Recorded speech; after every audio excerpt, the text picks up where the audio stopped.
¿Ya? ¿Se me oye? ¿Me oís? ¿No?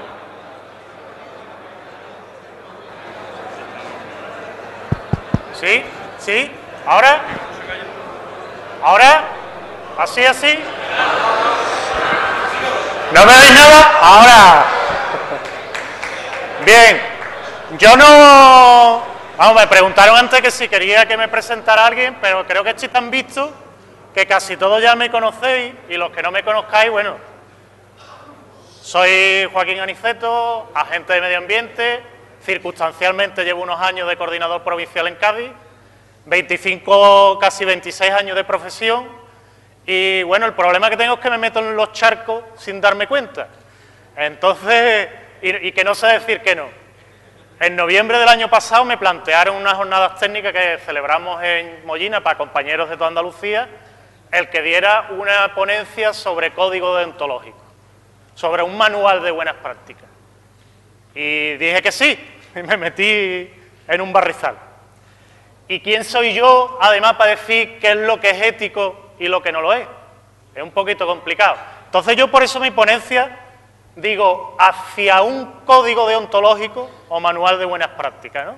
Como un planteamiento de posible trabajo. Claro, una cosa tan abstracta y tan ambigua como es esto, ¿cómo lo hacemos? ¿Cómo llevamos? Entonces yo os planteo lo siguiente: imaginaros que estamos con el catalejo, hacemos un barrido con el catalejo y de pronto vemos una especie que nos interesa y cerramos el zoom, ¿no? Y ya vemos, uy, pues es un inmaduro, y cerramos un poquito más el zoom y resulta que tiene una anilla de PVC. Bueno, pues vamos a intentarle al máximo para leer la anilla, ¿no? Bueno, pues eso es la estrategia que yo os propongo de ponencia. Es decir, vamos a intentar de acercarnos al problema poquito a poco, ¿no? Con distintas aproximaciones. ¿Veis algo? No veis nada, ¿verdad? Una pantalla. Pero no hay... Este mensaje no dice nada, es algo neutro, ni positivo ni negativo. Alguno me vaya a matar ahora. Un poquito más adelante. Lo que queremos de vencer es el síndrome de la invisibilidad que tenemos. ¿Veis? Estamos en un medio físico, un medio natural, cercanos a un pueblo. Este es un pueblo precioso de mi provincia, por cierto. Y vemos que, bueno, ahí hay unos agentes de medio ambiente difuminados, que se conocen un poquito a lo mejor en el medio rural, en el urbano no saben ni lo que somos. O sea, tenemos ese síndrome de invisibilidad que queremos combatir, pero no sabemos cómo hacerlo. O estamos intentando hacerlo, pero corremos unos riesgos. Los riesgos son los siguientes. ¿Veis? Esta imagen ya nos dice otra cosa. Unos compañeros tomando un café, un día de trabajo. Esto es una actuación conjunta de formación incluso que hicieron hace poco compañeros de Málaga y de Cádiz. Se hicieron conjuntamente a hacer una inspección para ver los compañeros de Cádiz cómo lo hacían los de Málaga. Y encima compartieron café y tostada con, bueno, pues con otros compañeros de la empresa pública, el guía canino. Una imagen preciosa, positiva. Pero si a esta imagen le coloco yo esto, ¿qué pasa? Se transforma de pronto en una imagen negativa. Si los forestales estuviesen menos tiempo en el bar, seguro que habría menos furtivos. Y hemos transformado lo que nosotros entendíamos una imagen positiva, de pronto en negativa, porque aparece esa fotografía colgada en una red social como Facebook, y se transforma totalmente la historia. Por tanto, primera aproximación con el catalejo. Lo que hasta ahora hemos venido haciendo ya nos sirve. Tenemos que superar esa invisibilidad, pero corremos una serie de riesgos y oportunidades que nos ofrecen también las redes sociales, pero que tenemos que aprender a solventar, ¿no? Necesitamos un código deontológico. ¿Y eso qué es? Para empezar, porque los conceptos muchas veces ni siquiera están claros.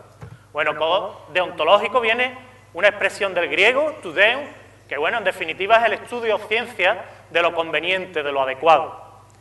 Es un concepto que introduce Jeremy Bentham, fijaros, en el siglo XVIII. Bueno, en el siglo XVIII fue cuando, no sabemos exactamente cuándo escribiría la obra, ¿no? Y se aplica al ámbito de la moral, conducta que no estén sujetas al control de la legislación. Después lo vamos a ver un poquito más claro. Como concepto, pues sería un conjunto de criterios apoyados con normas y valores que formulan y asumen quienes llevan a cabo correctamente una actividad profesional. En definitiva, un código de ética profesional. Y subrayo y remarco lo de formula y asumen, porque de nada sirve que, por ejemplo, nuestros jefes nos impusieran un código deontológico que nosotros mismos no hemos asumido como tal. Nosotros somos los que tenemos que crear ese código deontológico y creérnoslo y creer en él, porque de otra forma no serviría de nada. Y aquí entra el conflicto, porque está qué es lo inmoral, si es ético, que si es ilegal, en fin, una serie de aspectos que vamos a intentar un poco de aclarar. Por ejemplo, pues aquí sería inmoral recibir dinero a cambio de una ilegalidad. Eso es lo que nos dice la moralidad. La ética analiza el por qué es incorrecto recibir el dinero. Y lo legal, lo que nos diría es que eso es un delito de cohecho. En otro ejemplo, rellenar una solicitud a una persona mayor, bueno, pues lo ético analizaría por qué se debe ayudar a rellenarlo. Pero esto no tendría ninguna trascendencia legal, el no hacerlo, ¿no? En sociología se estudia esto de otra forma, con una serie de círculos concéntricos, ¿no? Pero que nos pueden ayudar un poco también a ver a qué escala nos estamos refiriendo con esto de deontológico, de código, hasta la frontera de lo legal, ¿no? Yo lo he puesto en lugar de con círculos concéntricos como si fuera una escalera, con distintos escalones. Primero tenemos una moral individual, su incumplimiento sería una transgresión. Por ejemplo, yo no me gusta decir palabrotas, pero en un momento dado estás un cabreo y te sueltas un me cago en tus muertos, ¿no? Eso sería una transgresión. Una desviación social sería una ruptura de una norma social que existe. Hay veces que las normas jurídicas, o sea, las normas sociales dan lugar a normas jurídicas, y otras veces no tiene por qué ser así. He puesto el ejemplo aquí de los objetores de conciencia. Estaba penalizado cuando ya socialmente se entendía que no debía ser obligatorio hacer la mili, que era una barbaridad el que siguiera existiendo como obligación el hacer un servicio militar. Sin embargo, seguía penalizado, es decir, el concepto social que había en ese momento sobre la objeción de conciencia a hacer ese servicio militar era favorable y era más abierto que el concepto legal que había que mantenía su penalización. Entonces, donde nos vamos a estar moviendo prácticamente es en estos dos primeros escalones cuando hablemos de código deontológico, que es a donde yo os quería un poco hacer llegar. Como veis, esto al final es el dilema de siempre, el yin y el yang, lo bueno y lo malo, el angelito bueno y el diablo malo que me dice que es bueno y malo. Pero esto también todo es relativo incluso según la culturalidad. Los esquimales, por ejemplo, eran polígamos, tenían varias mujeres, y de hecho si llegaba alguien al iglú donde vivía esa familia de esquimales, el hombre cedía a una de sus mujeres para que la persona que llegara a su iglú durmiera con él. El infanticidio o el geronticidio estaban bien vistos en esta sociedad en aquel momento. ¿Pero por qué? Porque vivían en situaciones, en condiciones extremas, con lo cual, dependiendo de la cultura a la que nos tengamos que enfrentar, también será relativo qué es lo que es ético o moralmente aceptable y lo que no lo es. También la subjetividad, ¿no? Aquí veis un ejemplo, una crítica hacia Facebook. O lo típico de la botella. ¿Cómo está la botella? ¿La botella está vacía o está llena? Pues unos la verán medio llena y otros la verán medio vacía. Todo es relativo. O la propia coherencia. Os pongo ahí un poco un chiste, ¿no? Me gano la vida dando lecciones de moral en público, pero en privado soy un corrupto porque no me gusta llevarme el trabajo a casa, ¿no? Pues un ejemplo de incoherencia total. E incluso la distancia influye en ese concepto de lo que es bueno y malo. Aquí tenéis el caso de los atentados de París, 14 fallecidos, y fijaros la que se montó. Hasta los grandes dignatarios o dirigentes de Europa se pusieron al frente de una macro manifestación en París. Hace poco hemos tenido un atentado en Kenia con 147 muertos, y ¿alguien ha escuchado hablar del atentado de Kenia? O sea que incluso a la distancia, y no me refiero solo a la distancia física o geográfica, influye en ese concepto de lo que está bien o lo que está mal. Segundo ejercicio de aproximación. Os voy a que os convirtáis ahora mismo no en funcionarios que lo sois, sino en ciudadanos de a pie, en ciudadanos que además sois contribuyentes y que gracias a vuestros impuestos se les paga una serie de funcionarios a otros tipos de funcionarios. Dos policías locales de Cerdayola del Valle se graban bailando en el coche. A lo mejor legalmente no estaban incumpliendo nada. Bueno, sí creo porque alguna barbaridad circulando iban con el volante suelto sin las manos y demás, ¿no? Pero, ¿qué pensáis como ciudadanos ante esto? O ante esto, un policía local se vanagloria y se harta de reír echándole gas pimienta a unos cerdos. Y encima lo peor de esto es que se cuelga en las redes sociales. Ojo, el ejemplo de lo que decía antes, no necesariamente lo legal y lo moral tienen que ir conjuntamente. Sabemos, todos sabéis, además lo lleváis en la guantera de los coches oficiales, la exención que tenemos por el artículo 18, creo que es, no sé qué, del reglamento del Código de la Circulación. Los agentes de la autoridad no es una causa de exención de esa infracción al Código de la Seguridad. Pero, ¿cómo veis a ese guardia civil? ¿Qué pensáis como ciudadano de a pie cuando veis a un guardia civil hablando por teléfono así? ¿Qué es lo que pensáis? Este es el que después me vaya un multazo. La DGT es muy lista, y dice, la DGT prohíbe a sus agentes usar el móvil si están en servicio porque da mala imagen. Señores, aprendamos. Esto es de por aquí, accidentalmente de Córdoba, pero vamos, Izquierda Unida denuncia el uso particular de un coche oficial en Espiel. Imaginaros un coche de agentes forestales por allí cargando unas pocas de paca de paja para el caballo, ¿no? Pensad que alguien viese casualmente eso, ¿no? Os aseguro que aunque se le parezca, este hombre no es el pequeño Nicolás, Fijaros, bueno, ha tenido un accidente y se ha quedado en un vado inundado con el vehículo oficial, un vehículo que después se llevó 6 meses en reparación. Pero vamos a ver la siguiente imagen. Se podía pasar perfectamente por el camino de al lado, pero este señor tuvo la osadía o la ocurrencia de pasar por el vado. A ver hasta dónde llega este Land Rover. ¿Qué imagen está dando ahí este vehículo? Pensadlo. Es un compañero que ya no está, que estuvo durante poco tiempo y afortunadamente. Pero ojo, aquí os pongo el riesgo de juzgar. ¿Qué veis ahí?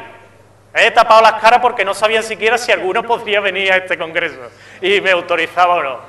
Ahí se ven a 2 agentes forestales, no sabemos de qué comunidad, y en un supermercado que da la sensación de que es Ikea. A mí inmediatamente me llegó por redes sociales esta fotografía, y se formó una crítica, no sé qué, pero la gente no se da cuenta con uniforme. Bueno, pues resulta que son 2 jefes de comarca que estaban comprando mobiliario para la oficina de la comarca y les habían encomendado que hicieran ese servicio, ¿no? O esto otro que nos ocurrió recientemente, colgamos en Twitter esta foto y el otro día, precisamente en un curso de formación en mi provincia, empezó a criticarse la apariencia y el aspecto que tenía un agente de medio ambiente que hay que ver que no cumplía con la uniformidad, que iba hasta con tenis. Señora, que es que este era el rescatado, que estaba muerto de frío y le dejamos el chaquetón.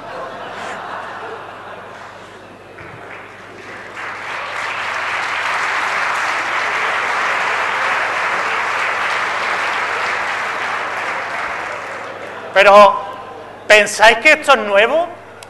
¿Pensáis de verdad que esta preocupación es algo nueva? No, ¿verdad? Fijaros, Real Ordenanza de 1748. Procurando que sean personas de buena opinión, fama y costumbre. O sea que ya en aquella época, aunque no hubiera Twitter, Facebook ni nada, ya les preocupaba esto. O una cédula de Alfonso XII en 1907, ¿no? Donde dice, solo puede fiar la seguridad de su destino y la recompensa de los accesos al cumplimiento estricto de...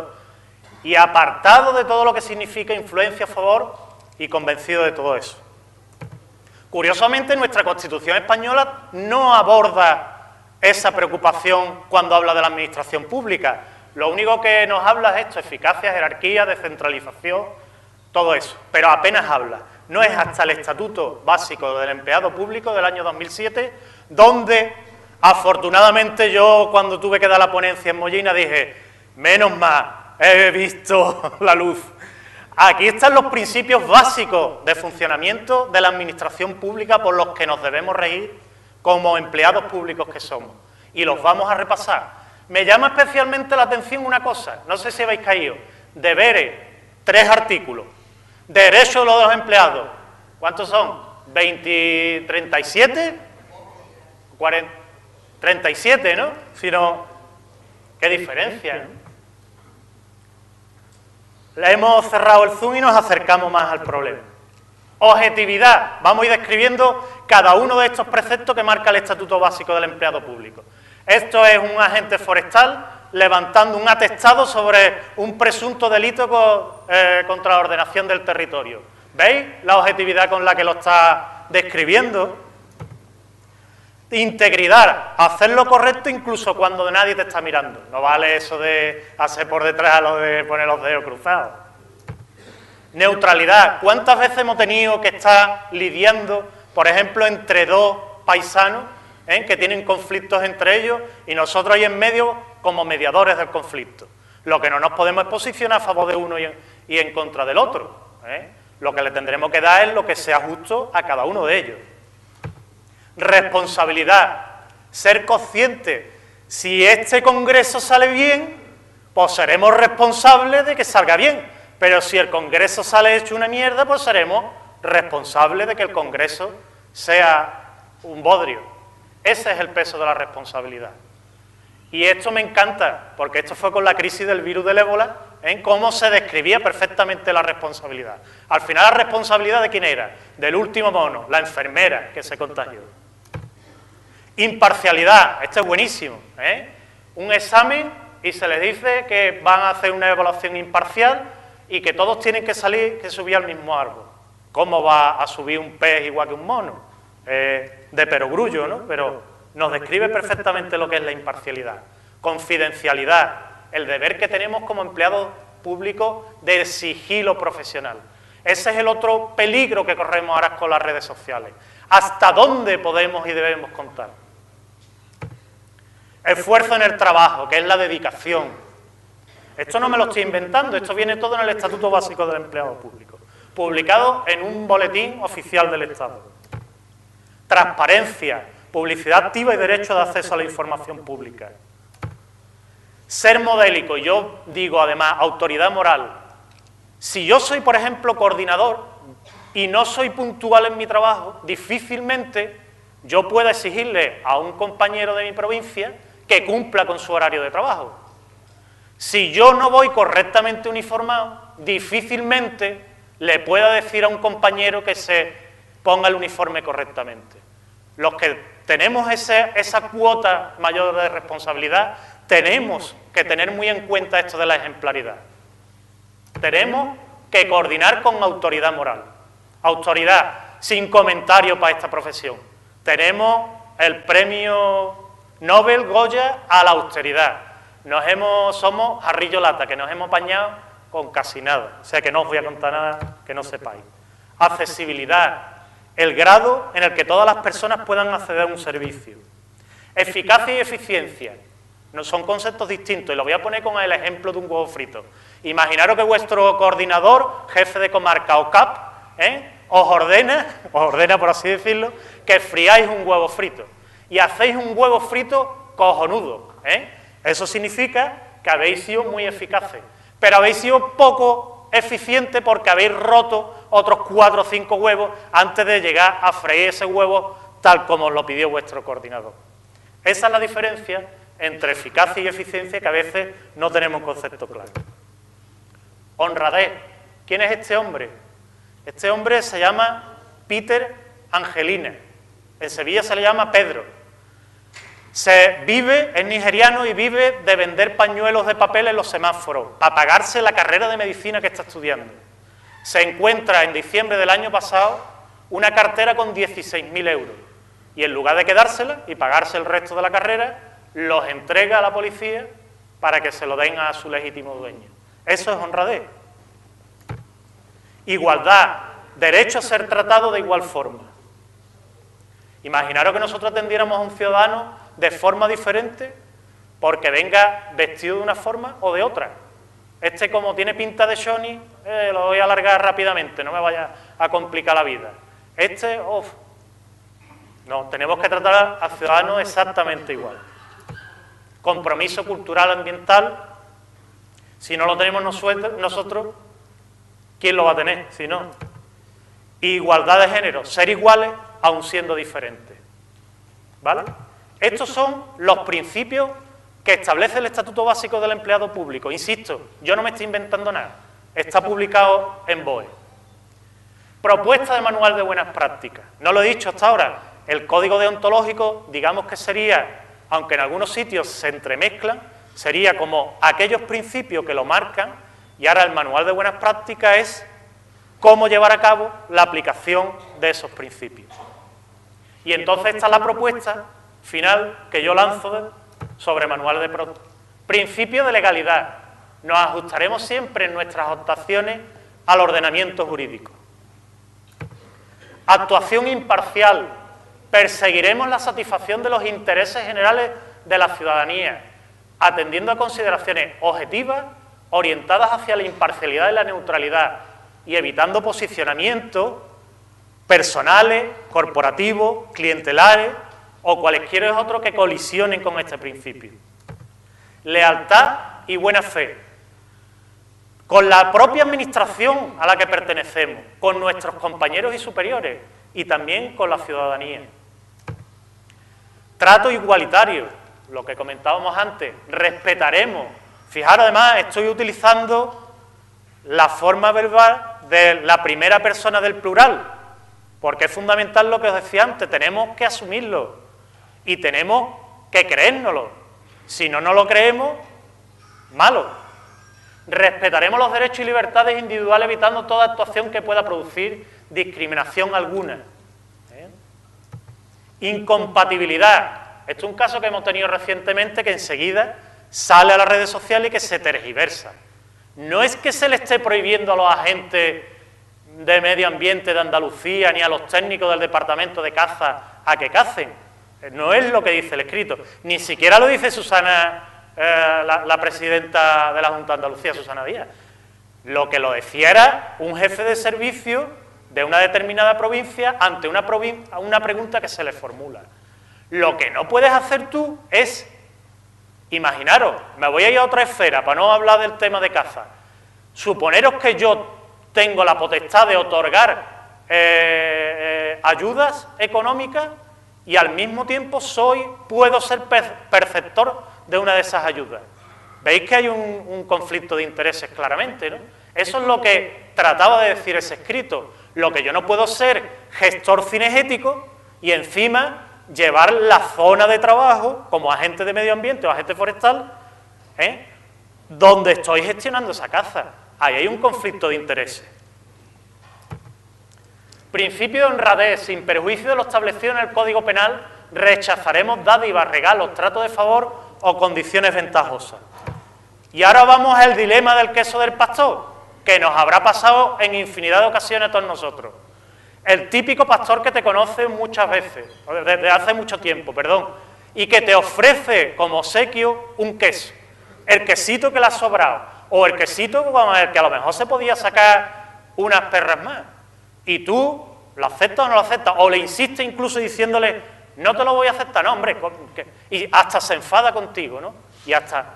El problema no es si lo aceptamos o no aceptamos ese queso. Lo que tenemos que pensar es por qué ese pastor se siente en la obligación de regalarte ese queso. Ahí es donde está el verdadero dilema y es lo que tenemos que analizar. ¿Se siente ese señor obligado a regalártelo por algo o realmente te lo está queriendo regalar de buena fe porque se considera tu amigo? Esa es la pregunta que os tenéis que hacer. Excelencia. Actuaremos de acuerdo a los principios de eficacia, economía y eficiencia, velando siempre por el interés general. Diligencia administrativa. Cumpliremos diligentemente con las tareas que nos corresponden, sin demora ni influencia en la agilización. O sea, no vale, pues este se va a esperar ahora. Pues ahora, o al contrario, bueno, como eres amigo mío, no te preocupes, que yo te voy a conseguir que rápidamente tengas el plan técnico de caza aprobado. Sigilo profesional. Guardemos secretos, es que tenemos obligación de guardar secretos de las actuaciones que estamos llevando a cabo. Imaginaros que yo levanto un lince, que no sabemos siquiera si ese lince ha muerto envenenado, y que esa misma tarde lo estoy colgando ya en mi cuenta Twitter. Acabo de recoger un Twitter, un lince en tal sitio, por tal de considerarnos corresponsales de esa noticia. Tenemos que actuar con sigilo profesional y saber hasta dónde podemos comentar ciertas cosas. Pero no solo eso, sino que la información privilegiada que tenemos de ciertos aspectos, lo que no podemos hacer es utilizarlo en nuestro favor. Imaginaros que yo sé fincas que se venden y se compran y me dedico ahora al corretaje de fincas. Estoy utilizando una información privilegiada gracias al trabajo que desempeño. Respeto. Trataremos con atención y respeto a la ciudadanía, tanto a nuestros superiores como a los restantes empleados públicos. Desempeñaremos con diligencia las tareas que corresponden y cumpliendo con la jornada y horario establecidos. Eso sería el diligente cumplimiento. Atención a la ciudadanía. Informaremos a la ciudadanía sobre las materias o asuntos que tengan que conocer y a veces incluso a orientarlos. ¿Cuál es la vía que debes de llevar? ¿O cuáles son los derechos que te asisten? O tan denunciado, pero bueno, tú puedes presentar una serie de alegaciones. Esa es nuestra obligación. El uso racional de los recursos, ¿no? Gestionar adecuadamente con autoridad y nunca en provecho propio recursos que pone en nuestras manos la Administración. Y, por supuesto, velar por su buena conservación. Compromiso ambiental y cultural. Estaremos comprometidos con la protección del medio ambiente y con la concienciación de la ciudadanía y la propia cultura. Función asistencial. Prestaremos auxilio y ayuda a la ciudadanía. Un uniforme, una identidad. Vestiremos dignamente nuestro uniforme representando a la administración a la que pertenecemos. Cuando yo visto un uniforme, estoy representando algo. No me dan un uniforme como ropa de trabajo simplemente para no romperme unos vaqueros. Me están dando un uniforme para que los que formamos parte de esa organización mostremos ante la ciudadanía que tenemos una unidad de criterio